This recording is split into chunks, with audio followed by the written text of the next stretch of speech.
Good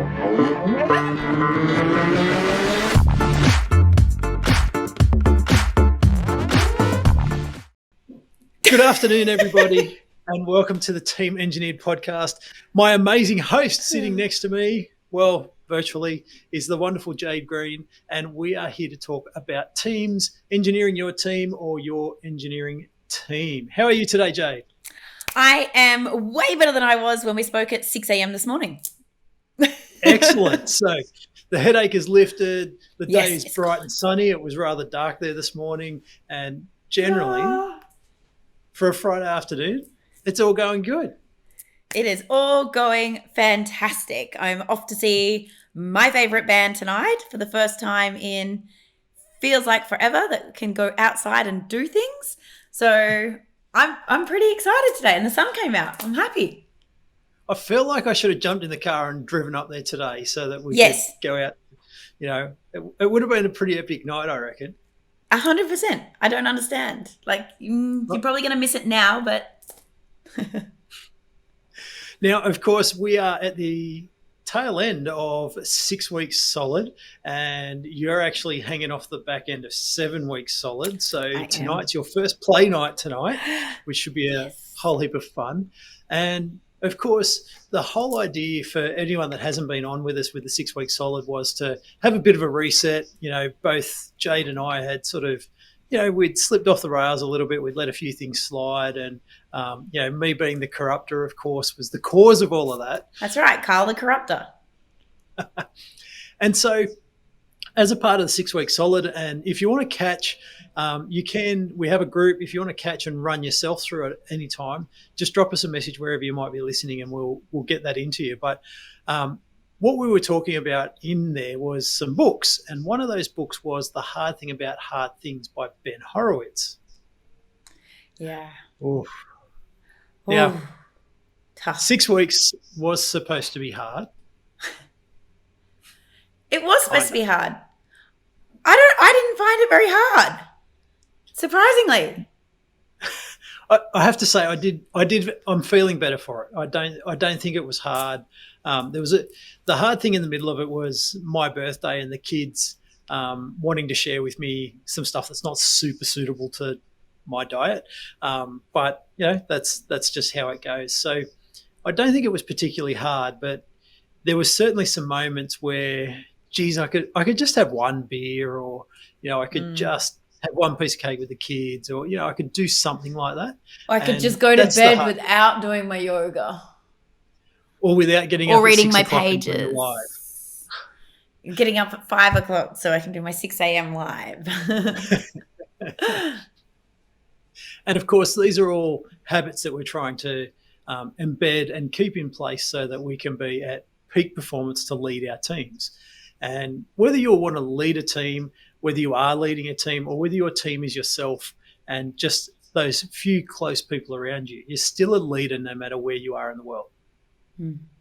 100%. So we were talking about like the 6 weeks solid being 6 weeks of self-leadership, and it not being like, even if you're not the leader of an actual team, or you're leading your own company and it's just a company of one, it was all about how you lead yourself so that you can build these habits. You can really step yourself up in terms of your performance, get yourself back on track, and step into who you really want to be, or who you really need to be to achieve the success you want to have. Yep. Now, this morning, as I was sort of prepping myself and I was going over some notes and all of that, I sent you a little snippet that I thought was absolutely amazing. I thought it really was the stepping stone into probably this conversation, I reckon. And so it goes a little bit like this. I hope I can remember it and get it right. As a CEO, now this is quoting Ben Horowitz, or a leader, team leader of any sort, the biggest struggle, and struggle's an important word there, that you will face is your own attitudes, your own beliefs, and you are going to get in the way. The mindset. Your own mindset. It is. I think that is so right. It is so perfect, and I think, you know, as a leader, I think what we often forget is that we don't necessarily have all the right answers, and often we're the one that's getting in the way, and all of that comes back to our mindset. Yeah, 100%. Yeah, Ben was saying at the start of Hard Thing About Hard Things is really once we recognize that the biggest obstacle is ourselves, that's where the power is. And that was like really why we were kind of like, we need to do this reset on ourselves. We need to do the self-leadership. We need to help others because we need to have a look at our own mindsets, but our own habits, behaviors, routines, and what the actions are that set us up to be able to have a better attitude, not get caught up. Because when you're not feeling great physically and you're not sleeping properly or you're not eating properly, all of that affects the neuro side of things, the thinking side of things, and can lead to more negative thoughts, or something bad goes wrong and it ends up on a spiral because our energy is already heavy and we're not actually thinking clearly, and we're not able to bring ourselves back online as fast as what we would be able to if we were fully well-rounded in terms of our energies and our emotions and our physicality as well. So even like when we don't drink enough water and we're dehydrated, our brains don't fire properly. And we end up with a headache. Drink more water. And our brains feel like they're going to explode. Yep. And so we speak a lot about the Wild Fit diet methodology. I think that's probably the best way to describe it. Yeah. And the idea of reducing stress and inflammation from diet-based stuff so that we can absorb or handle more stress elsewhere in our life. And the same with exercise. So having the right amount of exercise is about reducing the stresses that are on our body so that we can handle more stress in other parts of our life. Yeah. And it's about resilience as well, right? So one of the things, it's not in the Hard Thing About Hard Things, and we've been talking a bit about Art of Impossible and Stephen Kotler's work over the last 6 weeks, but it is about building the resilience and the grit, and how, like, one of the things I really loved, and for me, it kind of overlaid with the premise of Hard Things About Hard Things, was like being able to perform at your best when you're at your worst. And doing things like training to fatigue and then practicing, say, a pitch that you need to do so that you're physically exhausted and you're on that, like, the cusp of exhaustion, and still training your brain to be able to perform or to kick into gear, and vice versa. When you're mentally exhausted, hitting the gym, so that you're building up your own tolerances and levels in different situations, so that when the hard things get hard, you can almost, there is no actual real thing of muscle memory. I've just learned that do you remember Louisa that used to work at the Entourage? And she was always a high performance sports athlete, performance coach, mindset coach. I was reading it from her the other day. There's no real thing about muscle memory. The muscles don't have memory, but your brain has neural pathways that know how to trigger things. But if we think about that, like, our brains have pathways that can connect so that we know that we can get through these things. We've done it before. We've done it at this level. We can push through. We have the grit to do it. Yeah. And in the Hard Thing About Hard Things, Ben talks about being comfortable doing the uncomfortable. So no matter what that is just actually being firing a comfortable. friend. Firing a friend. Yeah. It's firing anyone, really. Like, I know myself, anyone that you bring into the business, you don't bring them in because you think that nothing of them. They come into the business. They're a part of your business. They're a part of that family, so to speak. And so it doesn't matter who you've got to let go or why. It's always a hard thing.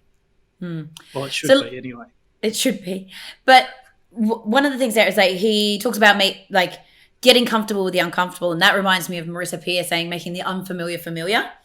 And a way to get comfortable with the uncomfortable is to role play situations or to think through how you would play it. And again, getting comfortable doing the uncomfortable can be done in so many other ways. So pushing through training in the rain, or like pushing your comfort zone in other areas, builds your ability and your resilience to be able to do other things that are tough mentally for you or physically for you, which again loops back to Stephen's stuff, right? So every time you push yourself or face your fears helps you to face your fears in other areas. So jumping out of airplanes you may not make a direct link. I say this because Kyle's like, I'm never jumping out of a perfectly good airplane. It's like, maybe next weekend. So, but the facing of that fear ingrains in your psyche that I can face that fear, I can do this thing, which then when you go to face something else that maybe isn't as life-threatening, it's like, oh, well, if I can do that, I can do this. And we start building these pathways for ourselves. So although people think that, how do these correlate? Like if we look at a lot of really high performance business owners and entrepreneurs, they have a high risk tolerance. Like look at Branson, look at the crazy shit he does. Crazy ass shit, right? But there's a lot of people I know that are at that high level that they ride motorcycles or drive race cars or they're doing extreme sports. They do a lot of these other activities, or if they're not a sporty person, they might play high stakes poker. Or like we know one of our friends that's a top salesperson, he was on the world poker tour. So do you know what I mean? So it may not be a physical thing, but it is something that pushes their edge. And so the ability to overcome the hard thing about hard things is if you train doing hard things. Yep. And it's just it's a rehearsal, like you said, whether it's role playing a situation, whether it's training in the sun, in the heat, in the cold and the rain, getting in an ice bath, pushing the boundaries on the surfing, in conditions where, you sort of look at it going, oh, maybe I shouldn't be doing that. Yeah, it's not today. There's no swell around today. There's a little bit of there's a little wave over here. You can't see it on cam. Either side of the river, there's. Yeah. So it's just about constantly challenging yourself. And, Kotler talks about the challenge. And so does Ben Horowitz, talking about pushing yourself and pushing the challenge part as being important in being high performance. Yeah. Just going to switch gears on that. So there's the challenge part and there's the making the unfamiliar familiar, or the uncomfortable semi-comfortable or familiar. But the key thing that I took, I re-listened to the Blinks this morning, as you know, for hard things. And the thing that kept circling back for me was almost like a concept of moral compass. Hard things become easier, I think, when you still know you're doing the right thing in a bad situation.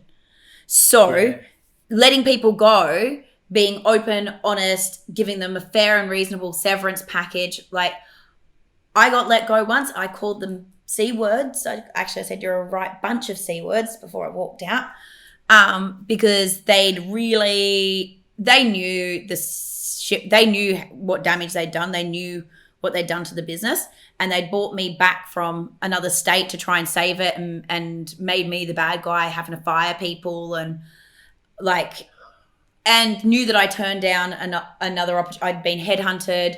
Like it was just, I felt like they did the wrong thing. Yeah, I got a redundancy package, but I felt like my morals had been compromised. I felt like my best friends had betrayed me. Like I'd built this business with them for 5 years. I nearly had the logo tattooed on my arm. Like literally my whole team interstate were going out to get tats one night because we bled green. And so I really felt like, yes, almost the same color actually.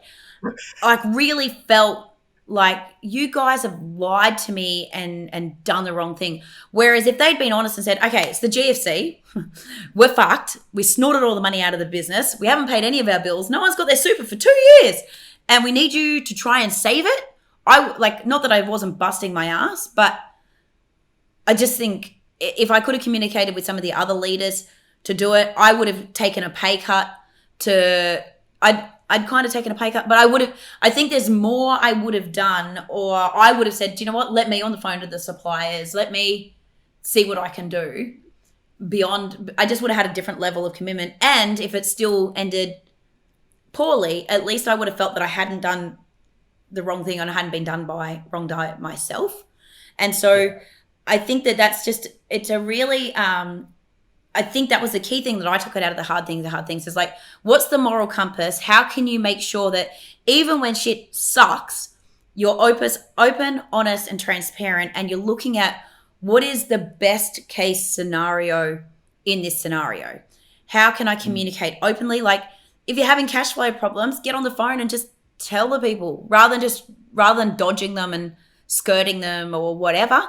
Talk to them about it. If you're going to have to let team members go, talk to them about it, because you never know. They might already have someone tapping them on the shoulder. That was my biggest pissed off. I went to them and said, I'd been headhunted. I've been offered an amazing opportunity, a massive, like a percentage of company and everything. And they're like, no, you're 100% you're in. We're going to be selling shortly. When we sell, you've got X amount of percent of the company. Like, do you know what I mean? It was like, way too many promises and nothing delivered. And Brene Brown talks about the same thing, about the open and transparent conversations and being totally vulnerable in those conversations is a lot. Being honest and concise and straight to the point is the best. It's the most honest way to deal with people. Yeah. And although it's really hard, it does make the hard thing easier, because if you know deep down that you are lying, cheating, or stealing, then it's going to, do you know what I mean? You're going to feel like the karma's going to bite you on the butt. So I think it's about, to make things a little bit easier, is maybe think about your contingency plans. Maybe think about, how you're setting up. It kind of comes back to your virtues and your culture as well. Like, what happens if, and especially if you're, say, leading a team and you're like, okay, we've got this project, but if the project doesn't soar, or if it doesn't hit this milestone, then we're going to have to lose headcount, or we're going to have to do something. Cool. Even communicate that up front. Put people on fixed term contract, or like let them know the parameters up front. And you'd be surprised like how many people, not that they don't intend to work hard, but kick it up another gear if there's that investment into like the success of something as well, and that autonomy of creation to be able to fully be a part of building something rather than just stepping in as a number or an employee. Yeah. And so with the hard thing about hard things, the step on from all of that was, if you have to let someone go, it's you and the company that's let them down. So whether they're a bad hire, and this applies to your team, to whoever it is, but if they haven't performed, you've let them down. You've either chosen wrong, you haven't supported them, whatever it is. If the business has got to a point where you need to shed headcount, then it's the same story. If you haven't told them up front that that's the risk, then you've let them down by getting to a point where you've had to do that. And I think that's really, really important. And I know my own experience where owning up to that and owning that and letting people know, look, it's a complete stuff up. I've screwed this up. This isn't all on you guys, but I'm sorry, you're on the block. As hard as that is, that's the conversation that you've got to have, because you can go and blame everything else that's going on in the industry. The industry crashed, someone didn't pay, whatever it is. But ultimately, to that person that you've got in your care, you've let them down. Yeah, and that circles us back around to extreme ownership, right? But it's your reputation. So no matter what happens with your business, whether it's taking a nosedive or needs to pivot, your reputation is your reputation. And that's the one thing you need to protect for good, right? Because that's what, and like how many serial entrepreneurs have we seen that have had crash and burn businesses? Like, they've created something they thought was going to be great, and they've burnt all of the investors' money because they've had a crack or whatever.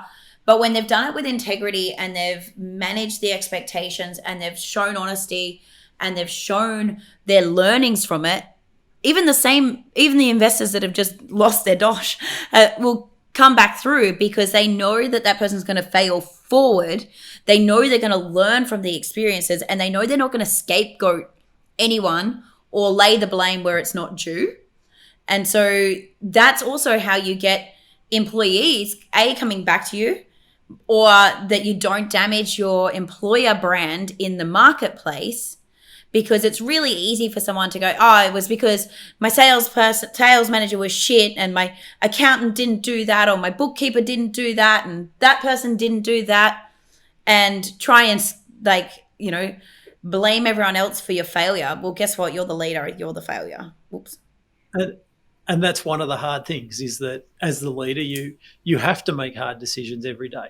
Now, that doesn't mean, whether you're in a big company, little team, big team, it doesn't matter what that is. As that leader, you constantly have to make hard decisions.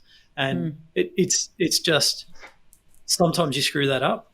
You have to be really honest and own all of those things. And I think, as you said before, if you can put hand on heart and say, yep, I'm doing the right thing, I've tried the right things, then those conversations are so much easier. If you're doing the wrong things and you're not being honest, then it should hurt. And not only that, but it should be harder for you. Yeah. So I think that the key thing in that is, like, it can be really hard to wear that and to be honest with yourself. That can be the hard bit sometimes. Like, you don't want to admit you fucked up, but the growth and the ascension for your soul is really in that ability to reflect upon where you were at cause, or what else you could have done, and ensure that you move forward with it, because that allows you to, maybe it hurts right now, but you'll bounce back quicker because you're able to recognize that and look at the way forward, and to not wallow in it, because you found the lesson and the blessing in the fuck up, right? Yeah, and you do. You've just got to keep going with the learnings, and if you can't accept that you are at cause in some way, then you can't take the learnings. It's just going to wash past. You're never going to get there. Yeah, I think I started by talking about how we've worked on the 6 weeks self-leadership, so 6 weeks solid, and when you sort of think about all the things that we've just been talking about, this is why it was so important to go back to a bit of a reset, get back on track, because if the mindset's not right, if the body's not right, we can't do all of those things well, and I think there's probably been a lot of learnings in the last 6 weeks that we probably wouldn't have had without having that break, without having that reset. 100%. Well, just the clarity around things as well, in terms of, I feel like it was just some of it was in a hamster wheel of just like running for the sake of running, and the other side was kind of, there's probably three. So the running, busy, the complacency of COVID, like, because there was a bit of excuses. As a leader, and I think no matter what size team you're leading at the moment, I think everyone is feeling the COVID fatigue, which is a real thing. The COVID fatigue is a real thing, and just the constant. If it doesn't matter how much of the news you're hearing, it's constant. It doesn't matter, because every day you don't know what's coming next. So the COVID fatigue thing is really squishing everyone, no matter where they sit in the team. And as a leader, it's really easy to just start to let things slide in your own world, in their world, and all of a sudden you've just got this big mess to try and start to clean up. Yeah, that's the COVID complacency, because because we've got the fatigue, we kind of get complacent in terms of, oh well, everyone else, like, everyone's suffering, or we can't do this, or we can't do that. And maybe when the world goes back to normal, and there's kind of like this permission for letting things slide, especially like so many people in terms of their health or wellness or usual habits, behaviors, and routines, because I can't go to the gym, I can't do this, I can't go hang out with my friends. Do you know what I mean? Like, we become complacent in our bad habits of kicking around or giving ourselves those permissions. And then when we do that in our personal life, it knocks over to our business life. And then how we show up as a team member, how we show up as a leader, just, oh yeah, we'll get to that. Well, it's no rush because we don't know when we can go back to normal. So deadlines start getting pushed, but then the programming is it's okay to push deadlines, or it's okay to wait rather than, no, we said we're going to do it, let's just get it done. Yep. And that's where things start to just slide. You know, the culture slides a little bit, deadlines slide a little bit, and all of a sudden things just aren't getting finished. And we went through it with our team this week where there was all these little things that needed like 10 minutes worth of attention. Yeah. And they just weren't getting done. And it's just that, we can come to that, or it's not going to stop us in what we're doing.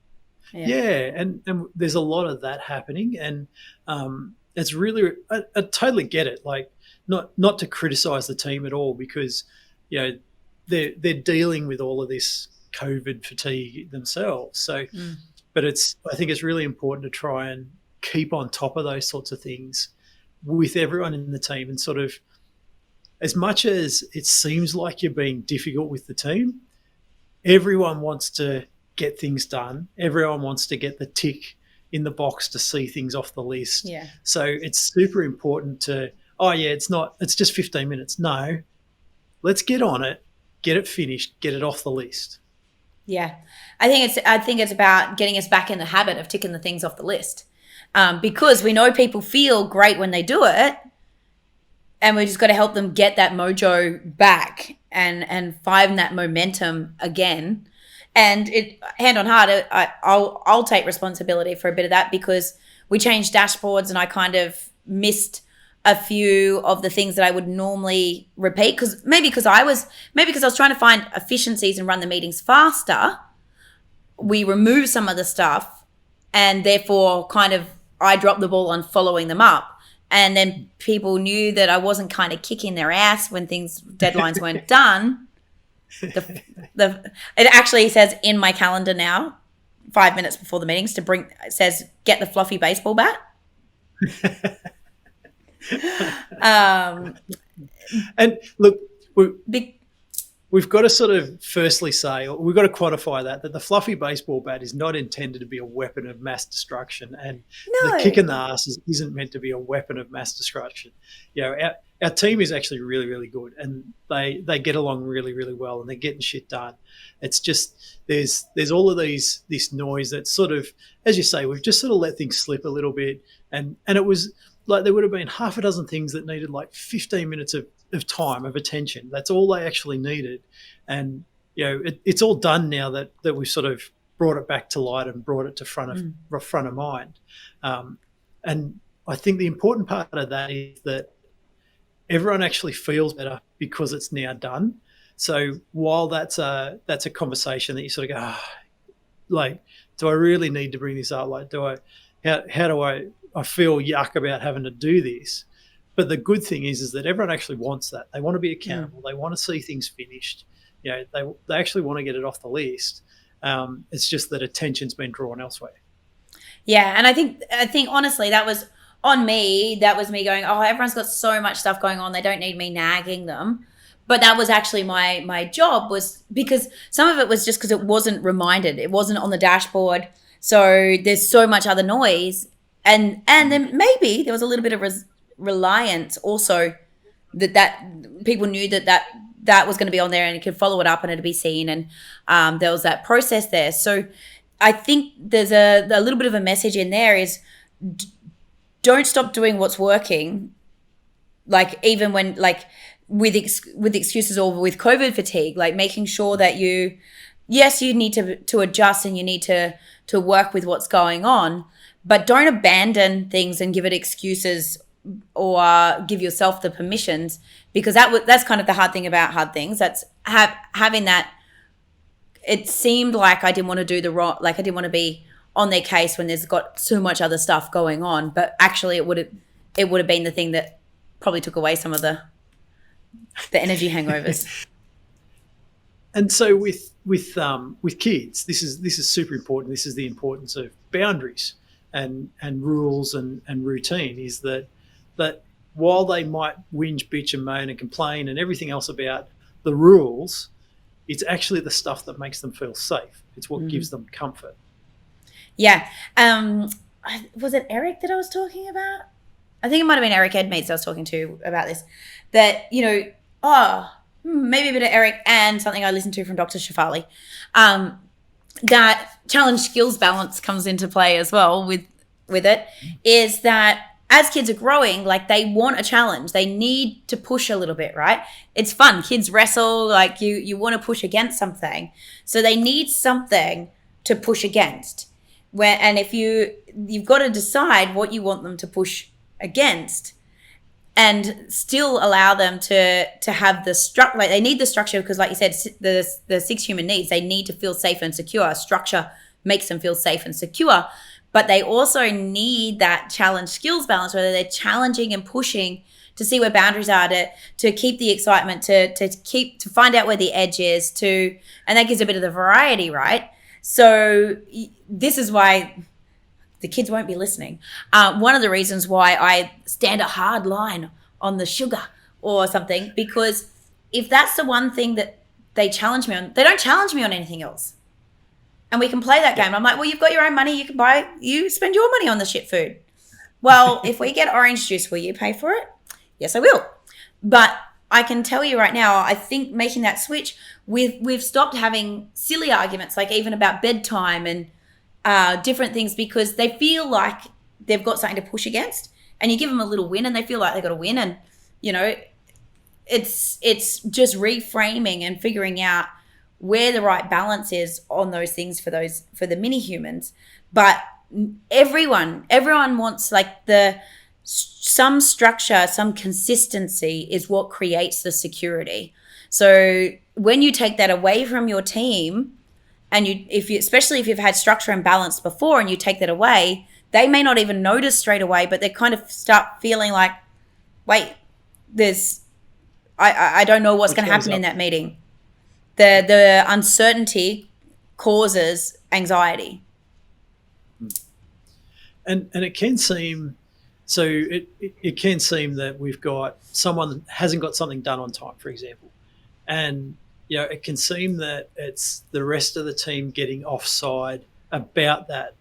But what's really happening is they're getting offside because they now feel insecure. So where they used to be able to rely on, okay, I know that we're going to hit our deadlines, which means that I can do my job in the timely manner, and I feel a lot more secure about that. All of a sudden, when those deadlines start to slip, it's the rest of the team that's actually feeling uneasy about it. And it's not actually about, oh, for fuck's sake, that guy's fucked it again. It's actually all about, now I'm feeling insecure because I don't know where my workload's going to sit. Yeah. How's that going to affect my ability to get what I need to get done?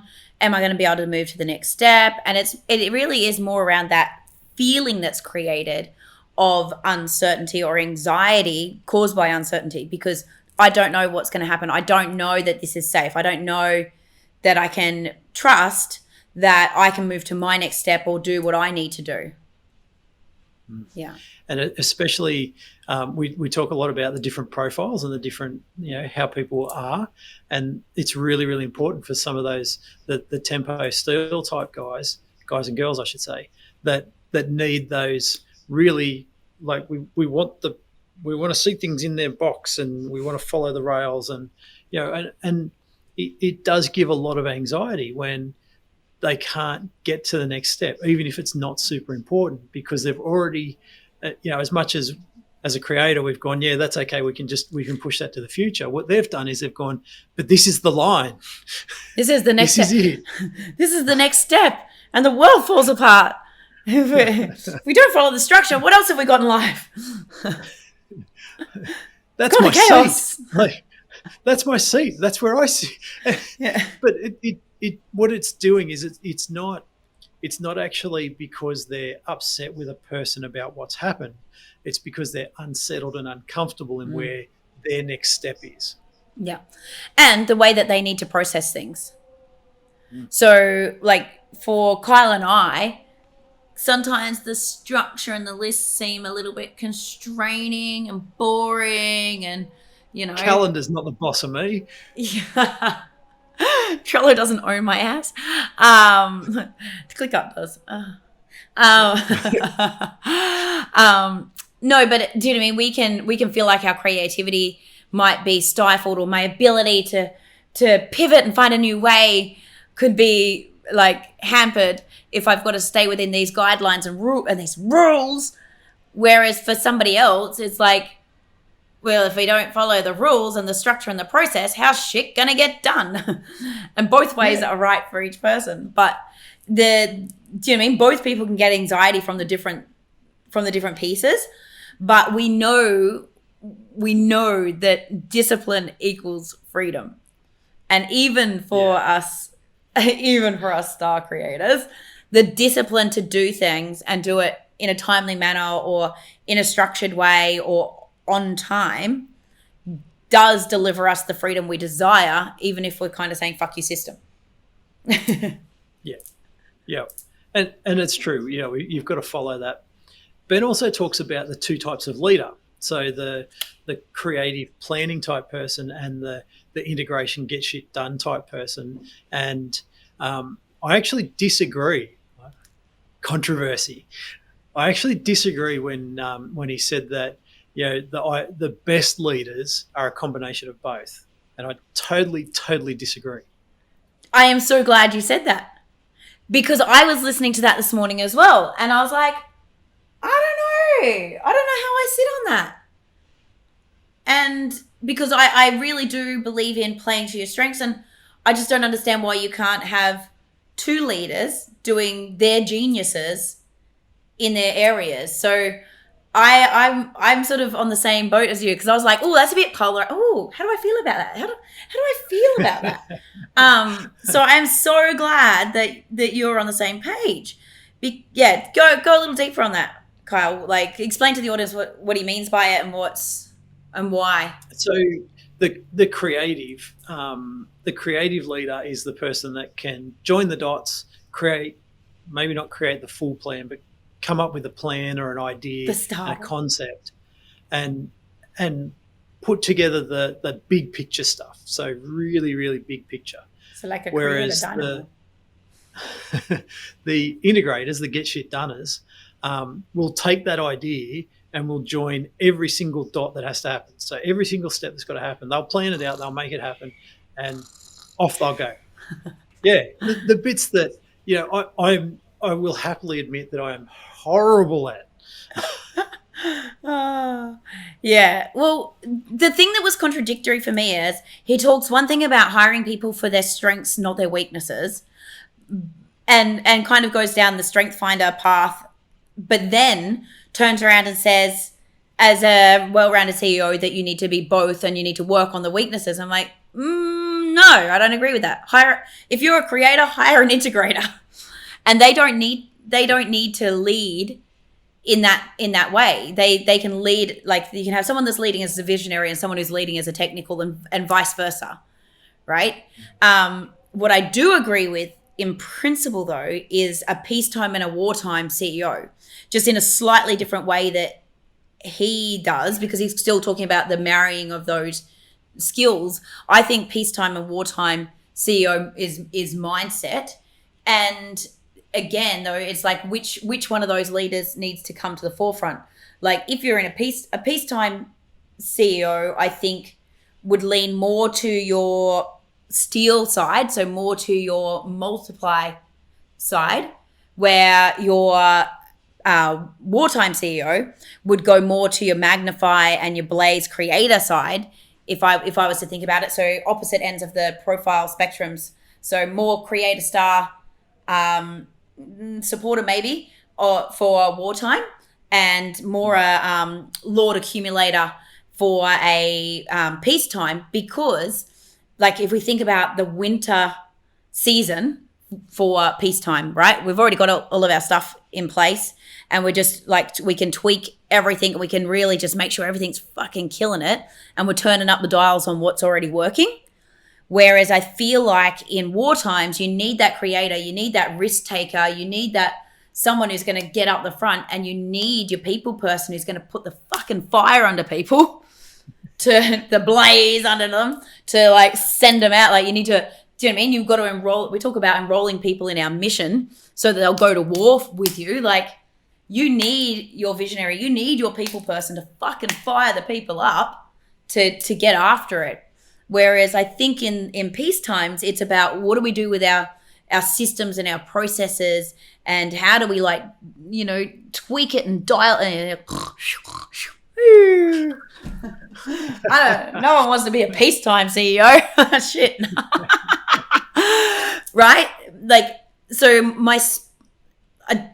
what was Ben's take on that? Because I was kind of like, nah, this is what I think. Well, so I was going to say that I think the concept of wartime and peacetime are a bit lost on it, because in a business, let's go to a business, rather than just talking about team level. In a team level, really, you should always be operating peacetime type leadership. You know, you should be getting your team working. They should be chipping away, and really, they shouldn't be seeing any war. They shouldn't be seeing the fight. You might be fighting with everyone else behind you, but but you could be taking the fight to the competitor. You're taking the fight to the industries, like whatever you stand for and stand against. Like, it's getting after it. We've got a mission and we're on a march. You've just triggered one other thing that came up too. So the stand against. Let's go to that one a bit later. But I just got to grab that and stick it in the marina. Got it. Stick it in the marina for now. So I think really, if you're running a business, that you should always be a wartime leader, that you should always be on the edge. But what you need around you is people that are the peacetime leaders. Swans. Gliding. See, swan just, I call it swanning along. You're just like gliding along your little feet. So the reason that I say as a business owner that you should be the wartime all the time is that you should always, that's your genius. That's the bit that you should be doing, is you should be joining the big dots, the big picture, and whether shit's going south or whether shit's going good, you should always be building those ideas. Now, always concrete. You 100%. Yeah. But what you super need though is the right team around you to control that. And you know, it's the visionary integrator pairing out of, I should remember the book, but Good to Great? No. Oh shit. So there's a book, everyone, and it talks about the visionary and the integrator. We'll put it in the comments, in the show notes. And I know that for me, I'm a super visionary. I'm off the charts visionary. You know, like, I'm happy to go join all the dots, find all the big ideas. But I would need, and I do need, people that sit beside me that are super integrated, that can take all of those ideas, take all the steps that are needed, and, you know, I guess interpret it for the rest of the team. Interpret it and deploy it. Yeah. Or put it in the marina and park it until it's a viable project. So I kind of, I would totally go as a CEO, as a GM, as a business owner, you should always be a wartime. Yeah, I'm with you. But I don't see why I'm challenging you on why the team can't be wartime. I just think you've got to pick your right battles. So, do you know what I mean? I want to go to war against shitty processes and systems rather than just like, oh yeah, it's going to take our time. You know, I get someone to do the stuff, not me do the stuff. But that pace. Okay, so we're going to pull the idea out of the marina now and drop it back. Oh, you might get me all fired up here. Now, I think maybe Ben actually talks about this in The Hard Thing About Hard Things. So, often when we're creating the mission or the vision, we talk about what do we stand for and what do we stand against. And the stand for is a really powerful, positive message.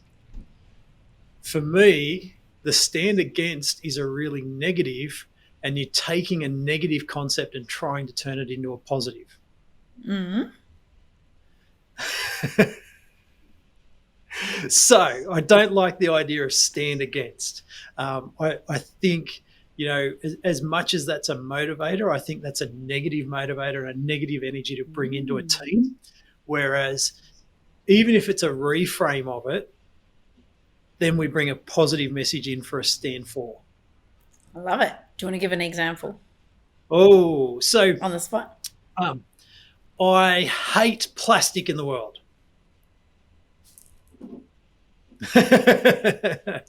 Now, just by using the language I hate immediately has a negative spiral. Yeah. Whereas I'm motivated to reduce mine and everyone else's plastic use. I feel so much stronger for I'm on a war against takeaway cups. But we can go, I would like to see everyone with an inspiring keep cup in their hand. No, everyone must have an inspiring keep cup in their hand.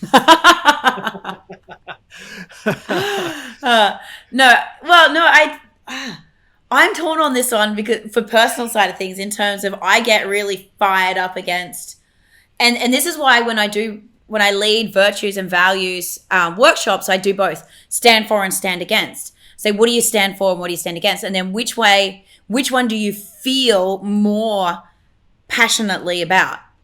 Like, I don't know. I stand against, I feel like I stand against single-use plastics, and like I feel really strongly about that. And I don't feel as much conviction about saying, I don't know, I want to reduce, I don't know, it feels soft to me. But we know that I can be a bit ballsy and polarizing at the best of times. But I totally get where you're coming from. And this is about languaging with teams and really thinking about that. And there isn't no right or wrong. It's just our way is the right way. No. No, but if you look at what Ben was saying, like Apple versus Amazon, right? Apple stands for beautifully designed, expensive, what did they spend? Like what did they say they spent on their office? Like something ridiculous, 500 million or something ridiculous on their offices, right? And Amazon made their people have doors with legs nailed to them as desks, because use doors. Yeah, because they stood for frugality, because they wanted to give the cheapest prices to their customers, so they needed to live that, and they needed it embedded in them. Where Apple was obviously beautifully designed things. You can't work in a shit office with a used door as a desk, right? It just sends the wrong message. Both wildly successful, but it sets a tone for the culture. So it's about going, what is true for you? And then, because Ben really, and I think we should do a podcast specifically on this. I love Ben's second book more. What We Do Is Who We Are, which is around the culture side of things, and that really unpacks this. But really thinking about who is the people that you want on your team, what is the values and virtues of them, and what's the because culture is what you do, not what you say, and it's really is in the action. So which way gets the behavior you want, the stand for or stand against. But also you really do have to think about the nuances of languaging though, because is it going to create a negative thought pattern and a hatey sort of whingy like culture, or is there, it really depends on how you position that, but it also depends on the people that you're bringing in. Because if it is a cause that's like, yeah, I'm like picking up a sword and I'm like, I'll die by it for this cause, then often it's a stand against. But if it's, I stand for stopping harpooning of whales rather than just saving the dolphins, there's a different level of, does that make sense? Yep. I really, the concept of having positive messaging in all of that culture stuff, I think is super important. And as you just touched on there, I think as soon as you start bringing in negative languaging in a concept that you want people to hold front of mind all the time, it's got to have a negative effect on them. Well, where do you stand on the no dickhead policy then? That's funny. That's a positive, I think. That's a positive. So I think what we've just come up with is we're going to have to do the next Ben Horowitz book is What You Do Is Who You Are. Yep. Yes? Did I get that right? Yep. So what you do is who you are. Yep. What You Do Is Who You Are. Cool. I did get it right. So that we will put in the marina and we'll park and we'll come back to that one for another day. The hard thing about hard things, we've just experienced 6 weeks of the hard things, and we did that intentionally because it was important to us. It was important that we got reacquainted with the importance of habits, behaviors, and routines that support us as a super good, super high performing leader. The final chapter of The Hard Thing About Hard Things, basically Ben says, and I think it might even be the last line in the book, they're hard things because they should be hard things and because they're worth it. Yeah. Anything worth having is worth working for. Mic drop. Absolutely. We are Team Engineered. I am Kyle. Next to me is Jade. We talk about everything to do with engineering your team and teams of engineers. So if there's anything that you'd like us to talk about, by all means, drop a comment underneath here. Ping us a message at our website on teamengineered.com. Or wherever you listen to us, make sure you subscribe. Amazing. Thanks, Kyle. As always, guys, make sure you go out and you be intentional in how you're going to lead your teams to greatness.